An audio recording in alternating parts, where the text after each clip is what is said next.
Welcome to Love Light with Dr. Jean Marie Farish. Today, we'll show you how to use the spirit of love and self-worth to improve the connections with everyone else in your life. This program is your weekly gift, and it will keep on giving. You'll see. Now, here's your host, Dr. Jean Marie Farish.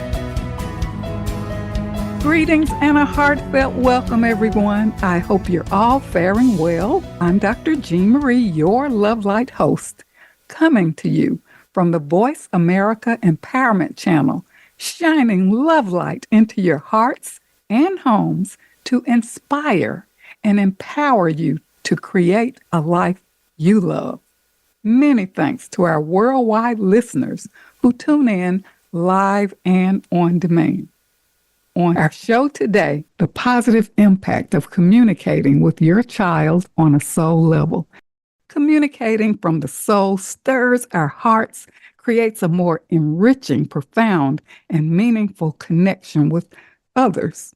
And this level of soulful self-expression gives us the power to be more authentic, share our true feelings and values without the interference of the mind.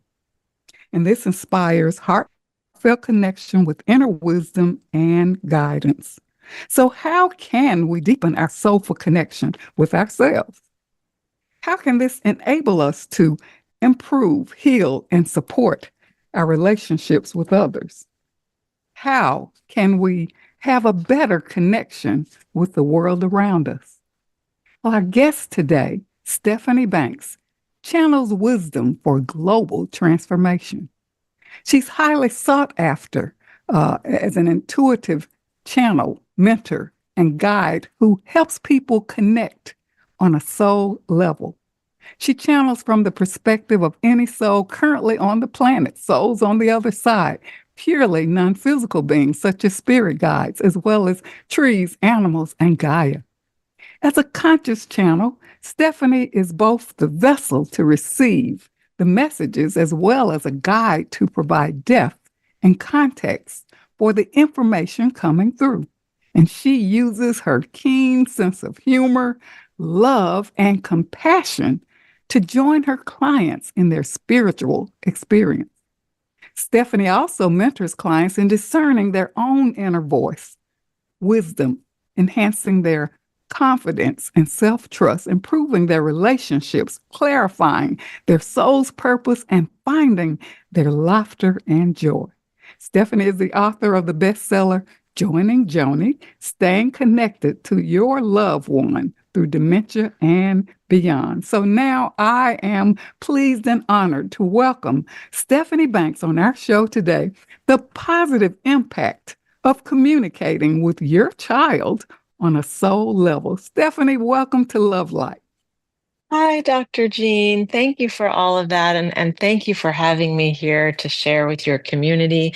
It's an honor. I really look forward to the unfolding of our conversation today. Well, thank you, Stephanie. And I really love this unique and empowering episode, and I'm sure it will be beneficial to our listeners. But I'd like for you to maybe share with our listeners about how you were inspired on your journey and to do the work that you're doing now. Absolutely. Well, I started off in my career as a clinician. So I've been a speech language pathologist for over 21 years in medical settings. And quite a while ago, I met a new friend when I relocated to Florida to be closer to my parents. My mother had been diagnosed with a type of dementia that affects younger people. Her symptoms started in her 50s, and my parents needed me close by so I could offer that level of support. When I moved, I met a friend who channeled, and so let me just define what that meant, because I had never heard of channeling before, so it was brand new to me. She was able to communicate with souls, any souls that were in bodies right now living on the planet, any souls that were on the other side as ancestors and loved ones, anything, any energy at all, she could channel from the place of love. And so I asked her one day if she could please channel my mother's soul for me. This was while my mother was alive. Our relationship was in a really rough place. Dementia does that. It really pulls at all the typical ways of communicating. They start to break apart, and our verbal communication was not something we were going to be able to rely on much longer. So my friend was kind and generous enough to channel my mother's soul, and I had the opportunity to ask her soul to guide me. What does she need from me? What is our relationship meant to be like? How can I support her better? What is this part of her journey? What's the deeper meaning behind it? And how am I in the way of whatever it is she's come to accomplish as a soul? So these were some of the questions I got to ask through channeling. And these are not questions we get to ask in any other way that I'm aware of. I couldn't sit down with my mom and have these conversations. She wasn't able to process this information. And oftentimes she didn't even know she had dementia. So there was a lot of confusion and a lot of frustration in our interactions. So hearing from my mother's soul through my dear friend was very clarifying for me. And that was the beginning of my channeling journey, because I realized if this can change this relationship that I have with my mother, it can have far-reaching transformation in all of my relationships. So I took classes and studied for years with mentors and practiced, and now I do this professionally, and I teach other people how to channel as well. Stephanie, that's so beautiful, and how it led to a better connection with your mother. Is this for the chosen few, or can we all learn how to channel? We can all learn how to channel. I tell people all the time, there isn't really anything unique about me that makes me a better channel than anyone else. I have just been willing to get out of my own way and to learn how to get out of my own way, because we're always in our way. It's a pattern of behavior. And so it's an unlearning process. And then, of course, there are techniques and strategies and practices that assist me with maintaining myself as a clear channel of divine love, because you can channel any sort of energy you want. And I choose the highest vibrational, loving, divine energy. So yeah, anyone can learn. I've seen this time and again in my classes. If you're willing to put in the practice and the work and the devotion and the willing to trust yourself, yes, you can be a very clear channel. Stephanie, I heard you in a previous interview where you talked about the left and right brain hemisphere. Mm-hmm. And can you kind of shed a little bit about the science of that and how it can help us in terms of this soul communication? Yes, and this is something really important to understand how our brains work. So we have a whole brain, and it's comprised of two hemispheres that are connected in the middle. The left part of our brain, the left hemisphere, is for logical thinking, linear thinking, critical thinking, problem solving, and language. The right side of our brain, the right hemisphere, is for our intuition, our creativity, our playfulness, our inclusiveness. And so together, in balance, wonderful. That's how we're meant to be. But we actually live in a culture and a society where the left hemisphere is, I would say, revered quite a bit over the right hemisphere. We put a lot more importance on logical linear thinking and a lot less on our intuition and our inclusivity and our creative side. And so we have an imbalance. We have overdeveloped left hemispheric abilities and functions, and underdeveloped right hemispheric abilities and functions. And so we're off.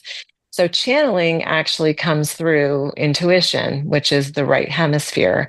And that's knowing that will really facilitate where you direct your attention and your practices, so that you can guide yourself into more creative pursuits, into opening to spiritual communication. All of that happens through the right hemisphere, also through the heart, also through what some people call the third eye, the place between the brows, the imagination. All of this is where channeling can come through. So it's not a left brain function, it's a right hemispheric function. Thank you so much for sharing that, because of educational training. We're taught to be problem solvers, to be logical, to be analytical. And that was kind of how I was trained in my personality. But I really realized the value of intuition, that's more clear, more gentle, more soft. And, I do rely on that. So thank you for sharing that. And Yeah. Stephanie, I know, can you just share briefly how can this be used in our connections that make a difference? How do you use it, and how has it made a difference in your relationships?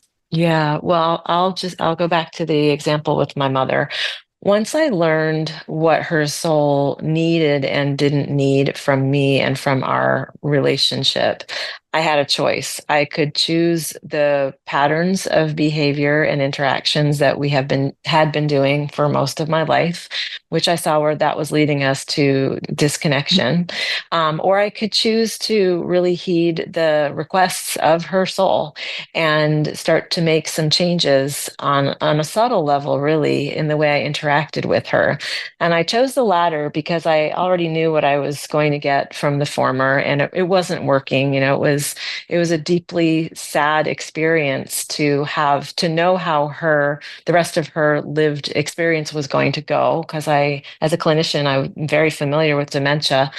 But I had this precious time with her, not knowing how much longer she had in body where we could maximize the positive experiences that we had. So one of the things her soul shared with me was that I was actually unknowingly getting in the way of her soul agreements with my father when I would do things like swoop in and try to clean up a miscommunication or a difficult situation, or kind of control their dynamic so that I could, in my mind, I was lightening his load, but actually I was making things more difficult because my father showed up as such an exquisitely devoted and committed soul to my mother that they already had their thing. I was stepping on their toes when I intervened. And so I learned how to give space to that and to not try to step in or manage their dynamic and their behavior with each other. She also shared with me, her soul did, that she was actually here to still have fun and still be honored and appreciated and valued and loved and cherished as much as ever. So that let me celebrate her really more. And I could see how much that would light her up from within. Who doesn't like that, right? Yeah. And so we would dance more and we would be silly more and we would have conversations that had absolutely no meaning because of the dementia component. And then Yes. we would just laugh about it. Like, oh, who cares? It doesn't matter that you didn't totally understand what I said, and I have no idea what you said, because here we are gazing into each other's eyes, smiling at one another, and that's what matters. So we got to be more playful. We got to be in that right hemisphere. I got to join her in her experience with dementia. And that's the last thing that I would say I learned from her soul. She reminded me that when she looks to be distant or dazed or, on another planet almost, like I could just see that she wasn't fully present to the conversation or the environment around her, my tendency was to tap her on the shoulder or call her name and re-engage her and reorient her to the conversation. And her soul said to me, that's very disruptive. What I'm doing when I look like I'm spacing out to you is I am traveling. I am visiting with loved ones. I am having my own experience, and I am not engaged in whatever your reality is. And that's by design. I do not need to be engaged in what your reality is. Please leave me to mine. And that also was a game changer, because then I could stop trying to bring her back into the fold and instead have curiosity and interest in, I wonder what she's experiencing right now. I wonder who she's chatting with on the other side, what she's present to. That's so significant. We had those similar experiences with my mother before she passed away. And when she would revert to, it's like she was communicating with another loved one. And I would tell family members, give her the space to do that and let her be, and don't try to bring her back to the present. Let her be where she is. So thank you so much. That's very empowering for listeners who are dealing with family members with dementia. But now let's come back to our topic here about children. Yes. I'm sure there are many listeners out there dealing with children, with a child, teenager who's in the intense transition to adulthood, adult children who may have lost their way, children with special needs. How can we help in terms of, this communication beyond just the verbal, because this may be frustrating, trying to control the situation or to make things happen. Can you give insight on that for relief for our listeners who are having these issues?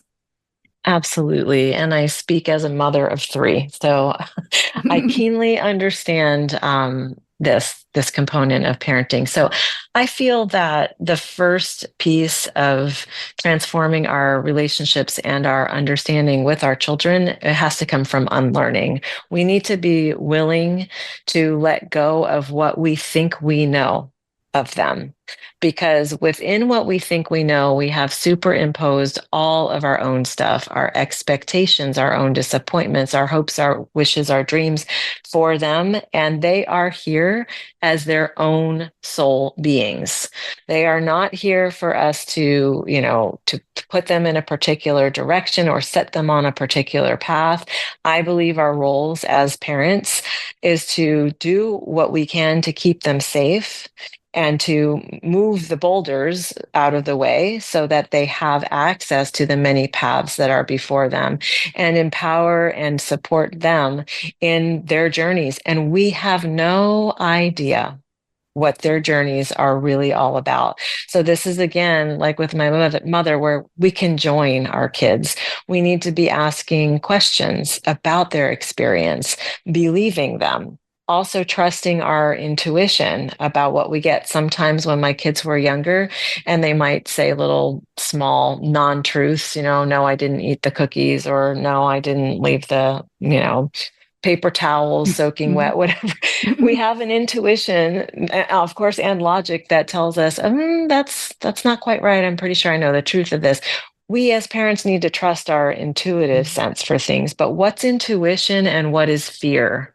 This is something we need better discernment around in order to support and soulfully connect with our kids. That is so beautiful, because so often we get caught up into societal expectations or our own sense of parental control. And thank you for sharing that. It's so spectacular to enable us to learn a new way, a new approach of communicating beyond the verbal level to make our connections more enriching and meaningful. But Stephanie, and for our listeners, we're ready for a brief commercial break. So stay tuned for more on the positive impact of communicating with your child on a soul level with our outstanding guest today, Stephanie Banks. She's a professional, highly sought after intuitive channel, mentor, guide, and the author of the bestseller, Joining Joanie, Staying Connected to Your Loved One Through Dementia and Beyond. Stay tuned. We'll return shortly.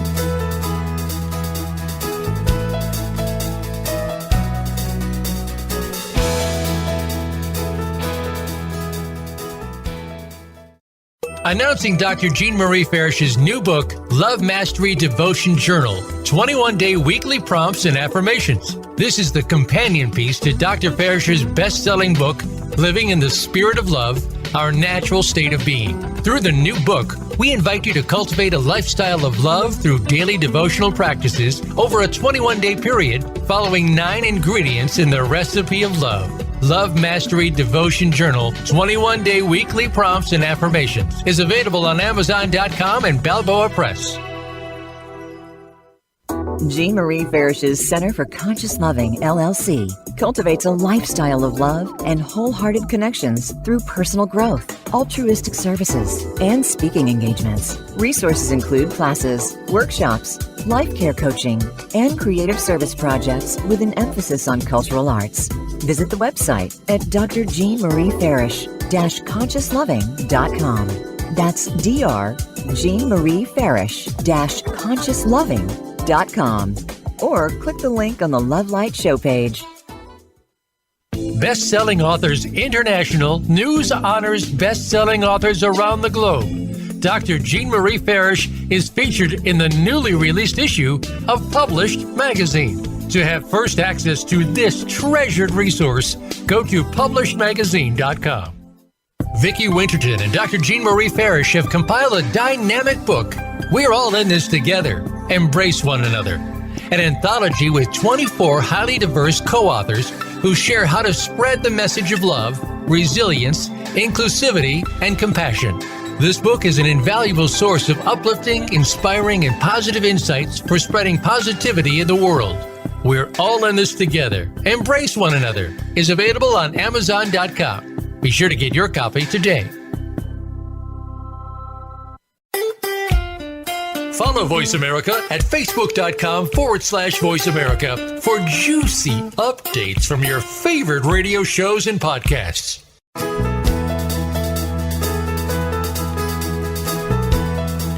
You are tuned in to Love Light with Dr. Jean Marie Farish. Feel free to connect with our program through email or check out our links on Facebook. Reach Jean at Jean72Farish@yahoo.com. That's Jean72Farish@yahoo.com. And now, back to Love Light. Welcome back to Love Light, living in the spirit of love. And if you're just joining us, we are with our amazing guest, Stephanie Banks, highly sought after intuitive channel, mentor, and guide, author of the bestseller Joining Joanie, Staying Connected to Your Loved One Through Dementia and Beyond. On our show today, the positive impact of communicating with your child on a soul level. And Stephanie, before we went on break, you shared the importance of, just allowing our children to be without that control and being able to connect with them in more meaningful and positive ways. Stephanie, my question, how do we know that we're really connecting? And I know you're going to share some strategies or whatever, but how do we really know? Oh, it's a great question. What I would first say is that it is, as you practice connecting on a soul and spirit level, it is very natural for your left brain to say, this isn't real. You're making this up. You can't prove this. This is invented, to really kind of naysay. So expect that. It's okay. That voice is there to try to keep things on a straight and narrow path. It really doesn't have any place within your soul communication or your intuitive communication with your child or anyone else, but it's okay. That voice you can work alongside it. It has good uses for other tasks. So you can expect that. And what I would say is that just as we know when anything resonates with us, when it feels deeply true, that's usually in the body. Your body will never, ever lie. Your body is operated by nature. And so that's if someone tells you a thought or idea and it just feels absolutely off and awful to you, your body will show you that by, feeling like you need to pull away, or a constriction or a tightness. Usually I feel that in my heart. If you have someone who, you're feeling really drawn to and you love their work in the world and their heart is just calling you, that's a warmth, a moving closer, an opening, an expanded feeling in the body. So if you can get very clear on your body's yes and no, truth or false senses, then you can start to really trust those instantaneous responses, because they will come instantaneously. And as you begin to communicate with your child, let's say on a heart level, which isn't that different from soul. I just want to bring it down to a little bit more simplicity, because some people might think it's too hard to do the soul level communication, but they understand what heart communication is. So we'll start there. Good. You know your child's heart better than anyone else. And I want to empower parents to trust that. I mean, we've known our children from the moment of their breath. So move into that beautiful space that most of us have been protecting heartily for our children, and start to have those heart connections. You can do this through the silence of your heart. You can do this through deeper conversations that include open-ended questions with non-judgment. Anytime you go to a deeper communication with your child, it is going to require you to do some work on and within yourself. We can't take combustible relationships, like, say, some of the teenage years, perhaps, and expect for a teenager that has been withdrawing or not wanting to speak to us to suddenly open up over dinner because we asked a good open-ended question. It doesn't usually work like that. This is a slow building up of a new way of communicating, a new way of trusting, and it starts with you, the parent, being the calm, spacious, trusting, loving body in the room. And that takes work. We don't always come from that space. We have a lot of stressors in our lives. So we're rushed and we're pressured, and our children feel that. So the inner work of meditating, of spending time in nature, of self-exploration, examination, of journaling, of therapy, all of these things will present you as the calm body in the room.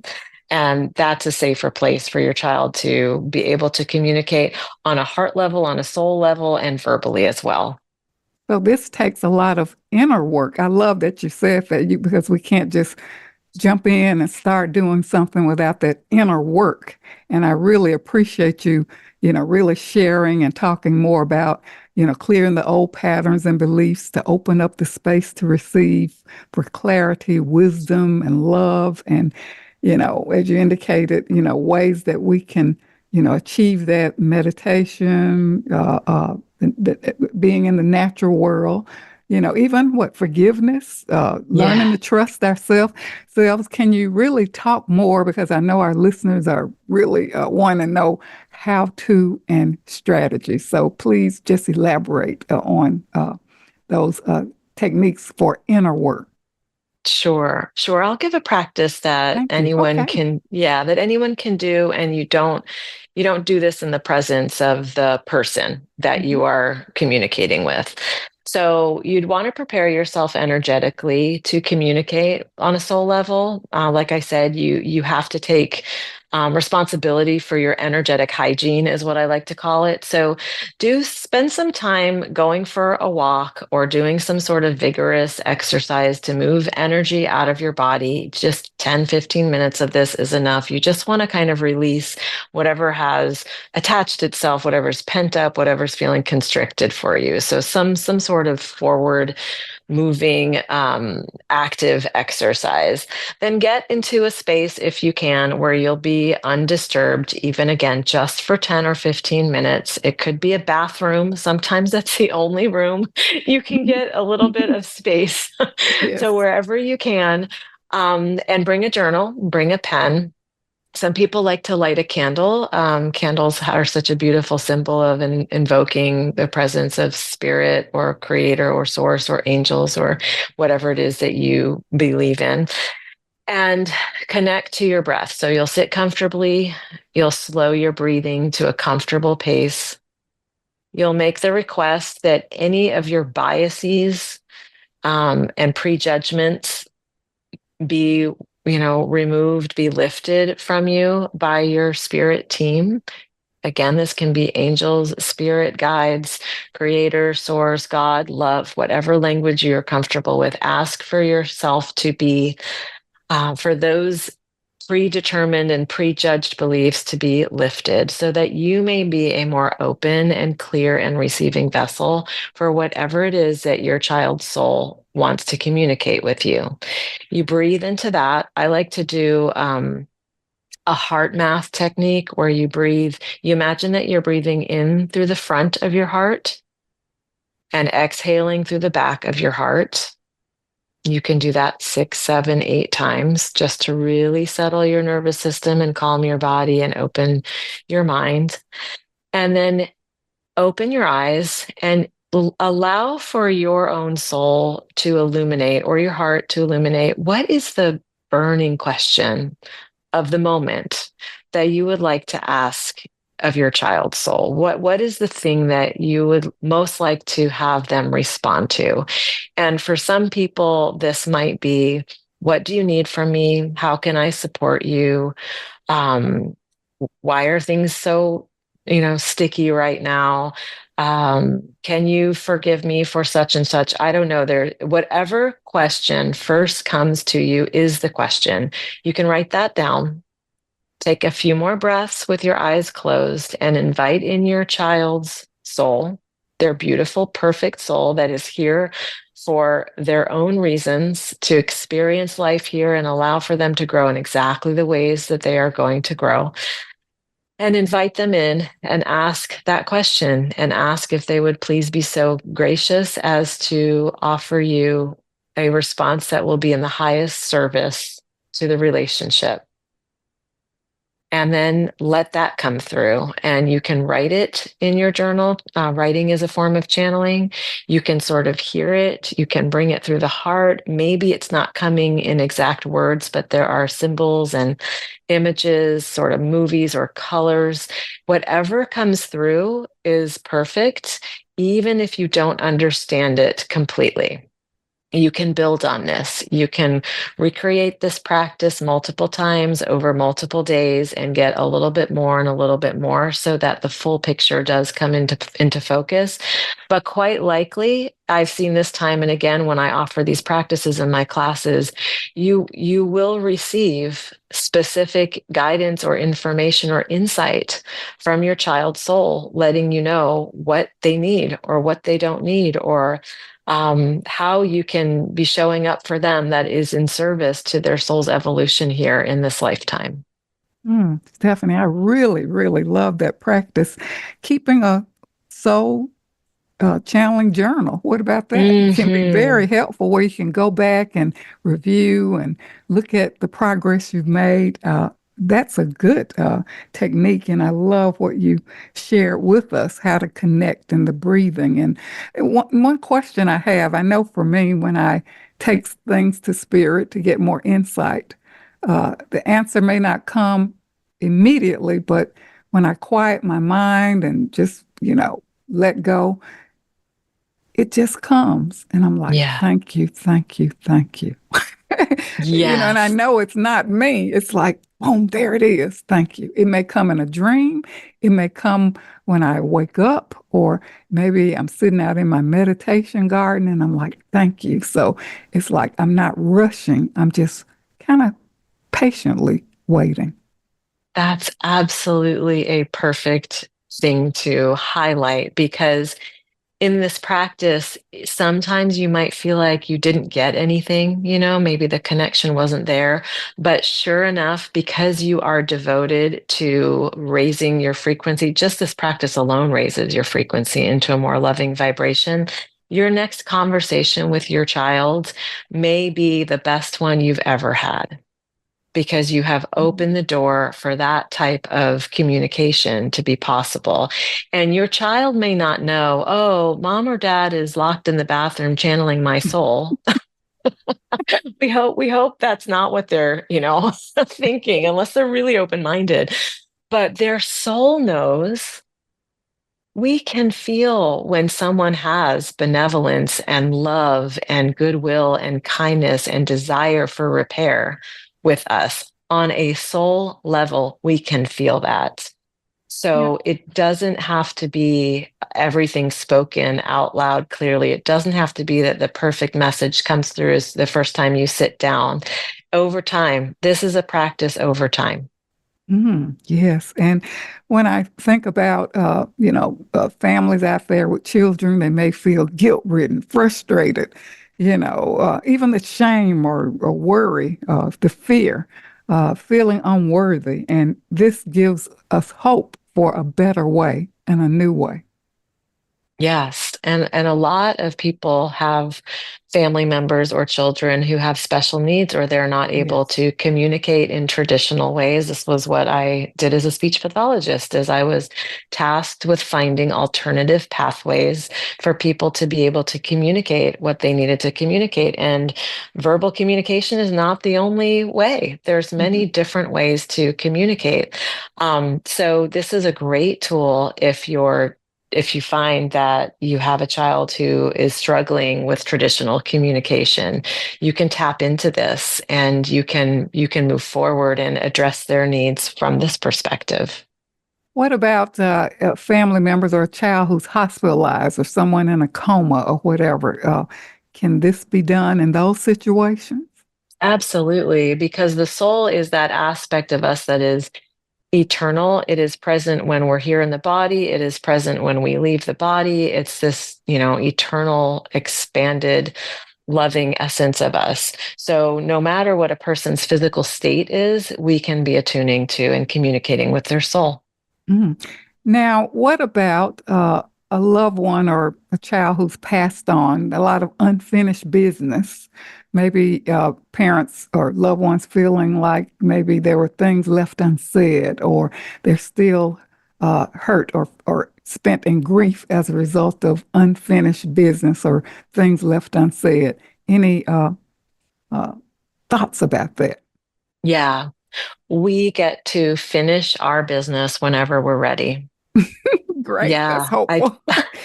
I really do believe that. Honestly, I had a bit of a rocky sometimes relationship with my mother. And now that she's on the other side, we have the best relationship we've ever had.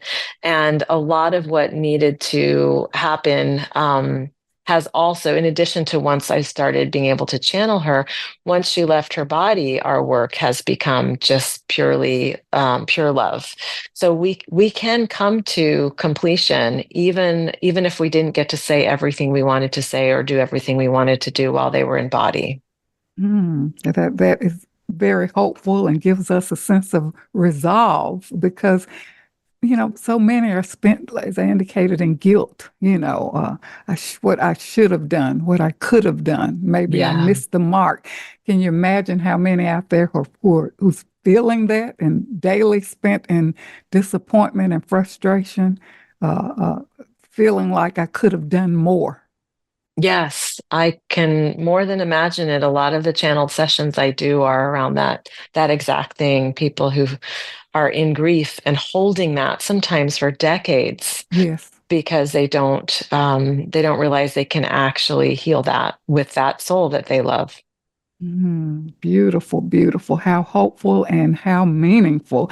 And we're going to continue shortly with more on this just outstanding episode with Stephanie. She is a highly sought after intuitive channel, mentor, guide, author of the bestseller Joining Joanie, Staying Connected to Your Loved One Through Dementia and Beyond. On our show today, the positive impact of communicating with your child on a soul level. Stay tuned. We'll return shortly.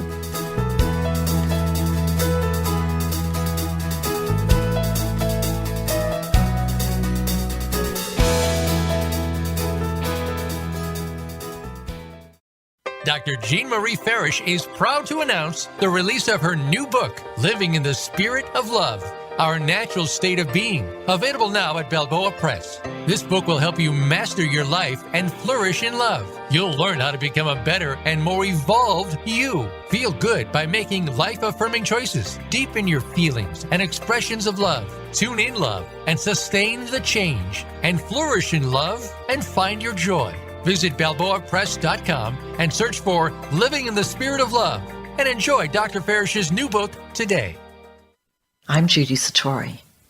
I'm a spiritual channel and activator of human potential. You might have heard me speaking on the Voice of America on Dr. Jean Farish's show, Love Light, because I've been speaking about the challenges that are besetting all of us right now and how we can surrender but also keep on going. I want to invite you to join my new Facebook group that is devoted to heart-centered connection and unity. Through this Facebook group, you can also join my free access question and answer session with Spirit on the first Wednesday to Thursday of every month. Just search Essential Community on Facebook to join the group. In this session, I answer questions and transmit energy from Spirit to give you guidance and support. Because life on planet Earth ain't easy right now.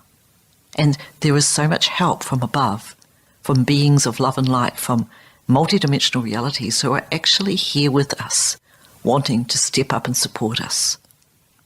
I welcome you to become part of our ongoing group conversation about evolutionary change and how it's affecting us as human beings and affecting our life today. Many blessings to you. You can find out more about me and my work at www.ascensionlibrary.org. Have a wonderful day. Announcing Dr. Jean Marie Farish's new book, Love Mastery Devotion Journal, 21-day weekly prompts and affirmations. This is the companion piece to Dr. Farish's best-selling book, Living in the Spirit of Love, Our Natural State of Being. Through the new book, we invite you to cultivate a lifestyle of love through daily devotional practices over a 21-day period, following 9 ingredients in the recipe of love. Love Mastery Devotion Journal, 21-day weekly prompts and affirmations is available on Amazon.com and Balboa Press. Best-selling Authors International news honors best-selling authors around the globe. Dr. Jean Marie Farish is featured in the newly released issue of Published magazine. To have first access to this treasured resource, go to publishedmagazine.com. It's your world. Motivate, change, succeed. VoiceAmericaEmpowerment.com.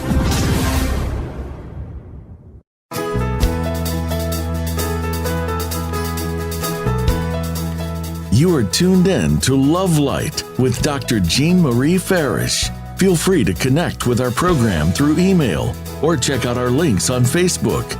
Reach Jean at Jean72Farish@yahoo.com. That's Jean72Farish@yahoo.com. And now, back to Love Light. Welcome back to Love Light, Living in the Spirit of Love. And today we are with our spectacular guest, Stephanie Banks, highly sought after intuitive channel, mentor, guide, author of the bestseller, Joining Joanie, Staying Connected to Your Loved One Through Dementia and Beyond. On our show today, the positive impact of communicating with your child on a soul level. So Stephanie, before we went on break, we were talking about how, parents may be guilt-ridden over things left unsaid, even if their child has passed away, or the difficulty and frustration communicating. How can parents, caregivers, grandparents, loved ones, whatever, deal with this grief or frustration? What are your thoughts about this, to let go and release and move to a new way of communicating? Yeah. Well, once our loved one is no longer in body, it really does open up a whole world of possibilities. And that's what I think our culture does not teach us, and depending on the religion as well, that these are things that aren't discussed or they're even discounted. So what I am believing, and what has been my experience as a professional channel, is that our loved ones, their essence, their soul, always wants to be in connection and communication with us. They are not elsewhere, they are everywhere. So we can have ongoing conversations with them. We can have interactions with them. We can see them. I see a lot of my loved ones in the natural world. My mother has been sending a red male cardinal to my son's bedroom window every day for 11 years since she passed. My goodness. And I have looked up several times, what is the lifespan of a cardinal? Because I've thought it's impossible it's the same one. I don't know that it's the same one, but still every day since she passed, this cardinal comes to the same place and peeks in at us. And that was my mother's favorite bird. So what a gift. What I find, yes. What I find is that I work with a lot of people who are holding a tremendous amount of sadness and grief and guilt about not being able to have been physically present for their loved one in, say, their last moments. And for a variety of reasons, this happens. I mean, sometimes you're on an airplane on your way there and they pass. Sometimes you step out of the room after many, many hours and many days of holding vigil just to, go to the bathroom, and that's the moment that they pass. So what I have learned from souls on the other side is that they do not hold a grudge for somebody's for them not being present physically. We can let go of that guilt and that judgment that we have on ourselves, because what they most care about, our beloved ancestors and loved ones on the other side, is that we stay communicating with them and in connection. They're there now as protectors for us. They are there to support us. They are there to lead and illuminate and guide us in so many different ways. And when we hold that grief and that sometimes it's self-loathing and self-judgment and self-hatred about not having been in a certain place at a certain time, it gets in the way. It's like noise. It's static that we can't hear or connect to them with. And I know for myself, I was able to be at my mother's side when she took her last breath. And I had full intention of being there at my father's side for his. And for reasons really kind of outside of my control, that did not happen. I was not there for his last breath. And I could hear him telling me, it's okay. I do not need for you to be right here for me to release.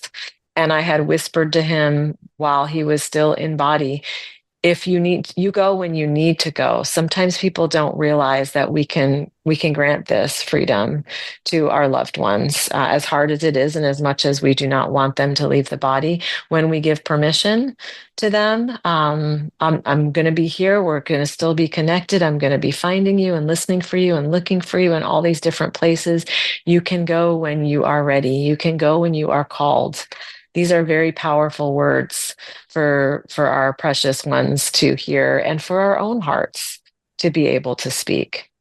Stephanie, that's so profound, because we place so much emphasis on the physical. And as you were talking, I was reflecting back on my grandmother when she raised me, and before she passed away, I got this urge to go to the hospital. And when I went into a room, it was just like as the good old days. We were talking, communicating.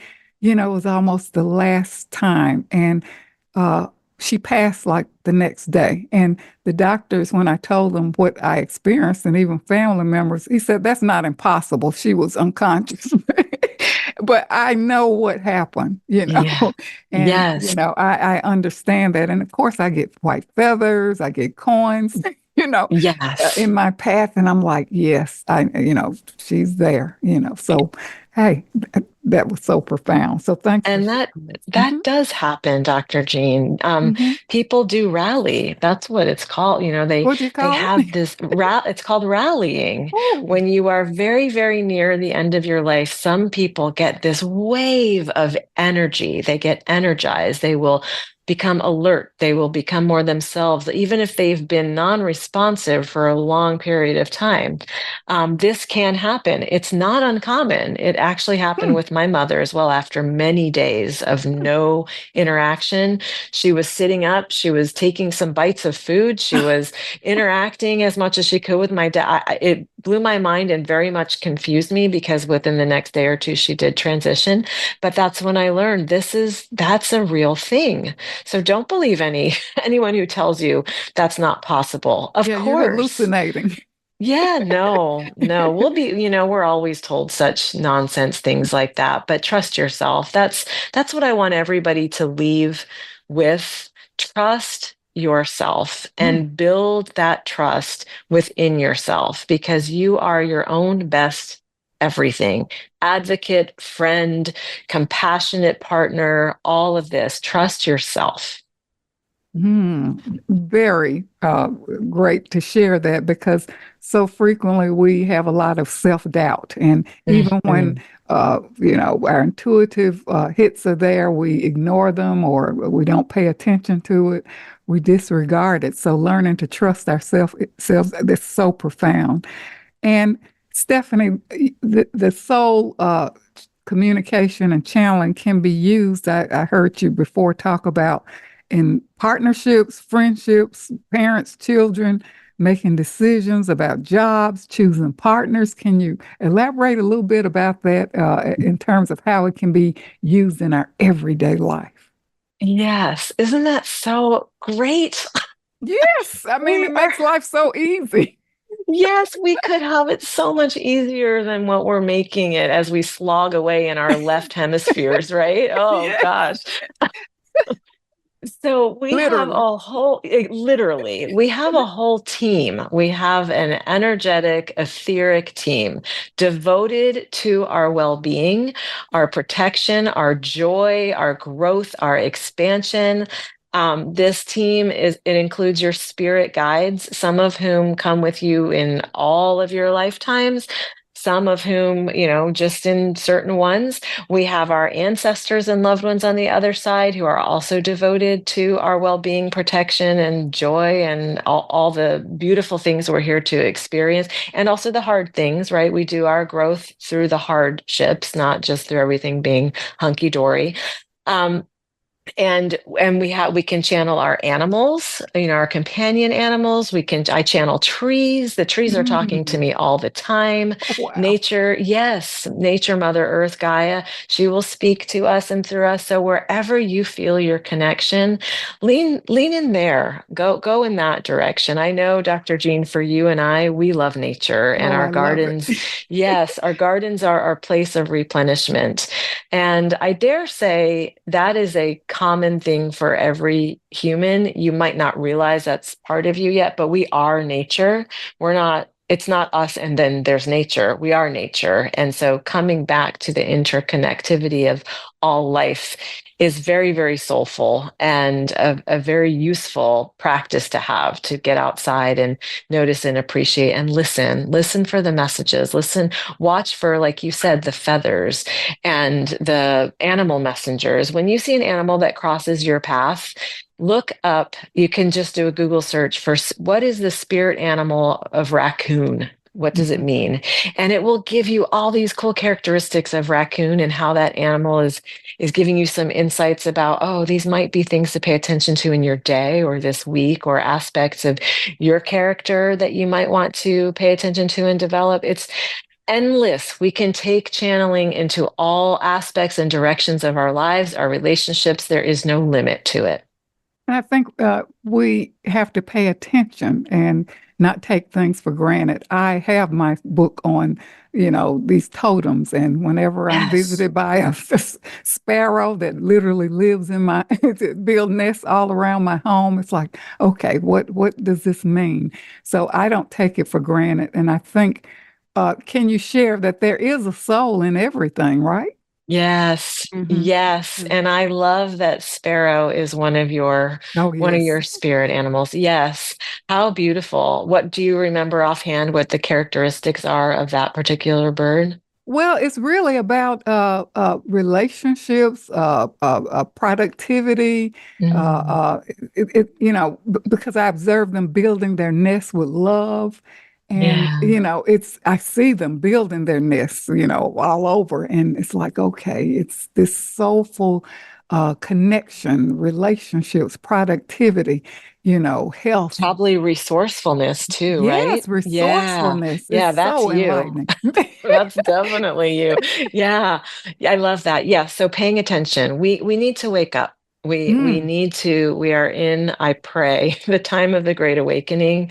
It does require us to unlearn and to really question what we've been told or have taken on as beliefs that just are no longer true, no longer resonant, maybe never were true. And our true nature is in nature.